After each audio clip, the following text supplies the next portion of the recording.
when we see or hear advertisements about alcohol, all they tell us is don't drink and drive.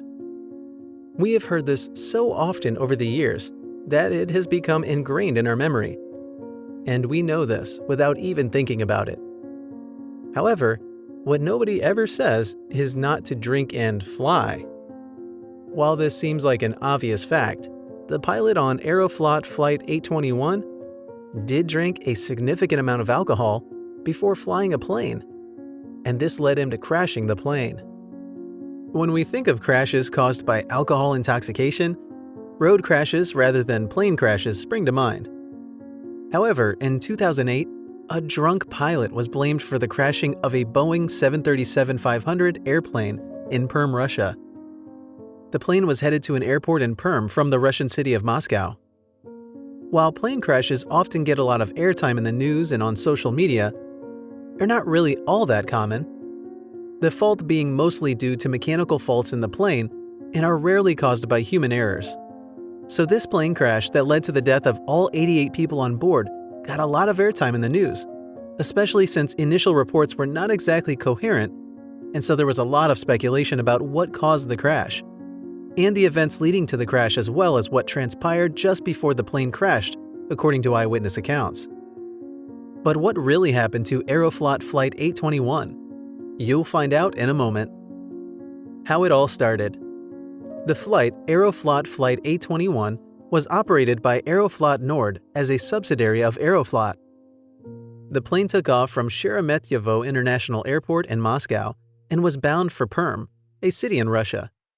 However, it crashed into a railway line southwest of Perm, killing all 88 people on board.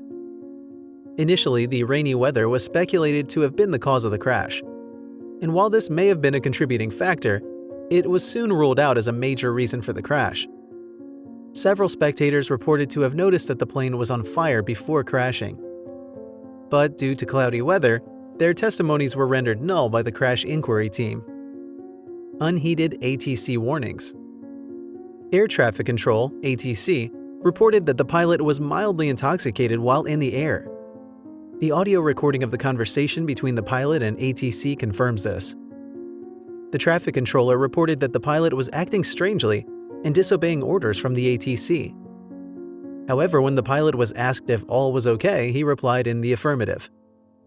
The traffic controller further reported that he noticed that the plane was located too far right of the localizer, and then instructed the pilot to adjust the heading, an instruction which the pilot ignored. This misdirection may have been because both the pilot and co-pilot were unfamiliar with the altitude indicator of the aircraft, which was in the Western style. Apart from ignoring redirection warnings, the pilot was also informed that he was at an altitude of 3,000 feet, about 1,000 feet more than what he should have been at, and he was asked to descend. Although he replied in the affirmative saying, "Roger, we are descending," he instead proceeded to climb another 1,200 feet, rather than descending as he was advised to.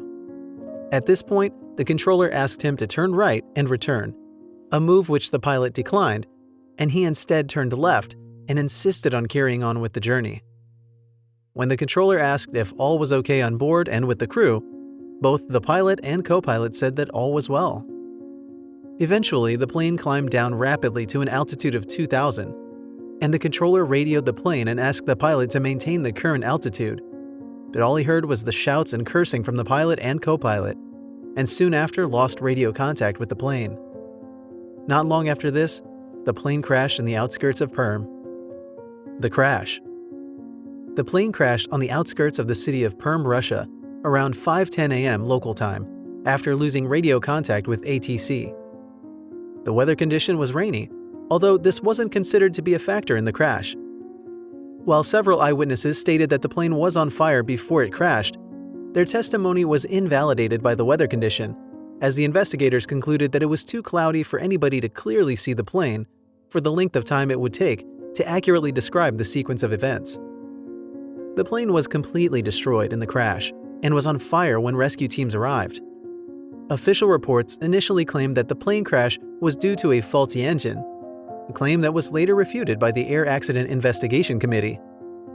It claimed that the plane's right engine failed and caught fire, while the plane was trying to land amidst the rainy weather. The plane crashed into an area not far from residential buildings, several of which had wooden structures. Luckily, nobody on the ground lost their lives, although there was some loss of property. Owing to the horrific nature of the crash, none of the passengers or crew on board were identifiable. In some cases, body parts were torn apart due to the impact of blunt force trauma. Relatives of the passengers were required to give samples of their blood and DNA so they could match it to the remains from the crash, as there was no other way to accurately identify the remains. Investigation. Investigators, after reviewing the evidence, concluded that the pilot was in a mentally unstable condition, and this played a big role in the events that led to the crash. While they confirmed that the pilot had an unspecified amount of alcohol in his body at the time of the plane crash, they declined to explicitly confirm that the pilot's drunkenness was the reason behind the plane crash. After analysis of the flight recordings, it was revealed that contrary to prior claims of engine failure being the cause of the crash, both engines were found to be in good working condition. They didn't catch fire mid-air as was previously and erroneously stated, and in fact, continued to work right up until the moment the plane crashed. Investigators concluded that rather than one single reason, there were a few reasons jointly responsible for the crash, chief among them being the loss of spatial orientation by the pilot and co-pilot. Also, they were improperly and sufficiently trained in the use of the Western style of altitude indicator on the Boeing 737-500, and it was found that the plane had a throttle problem which had been present for a long time. In addition to alcohol being found in the pilot's body upon forensic analysis, it was also discovered that he wasn't adequately rested before commencing the journey. However, Aeroflot officials insisted that their in-house experts team ran tests on and inspected the ill-fated aircraft and found nothing wrong with the plane earlier that year. The aftermath. The bad press coverage on the crash led to the rebranding of Aeroflot Nord as Nordavia. In 2019, Nordavia rebranded to become Smartavia. Surprisingly, there was only one lawsuit which was filed by the mother of one of the passengers on the doomed flight. She sued Aeroflot for 7.7 million rubles, which comes to about $300,000 in punitive damages. The parent company, Aeroflot, in a public statement, committed to paying the families an amount of about $80,000 in value per victim. The pilot made a terrible choice, and he, along with 87 other people, paid a costly price for it.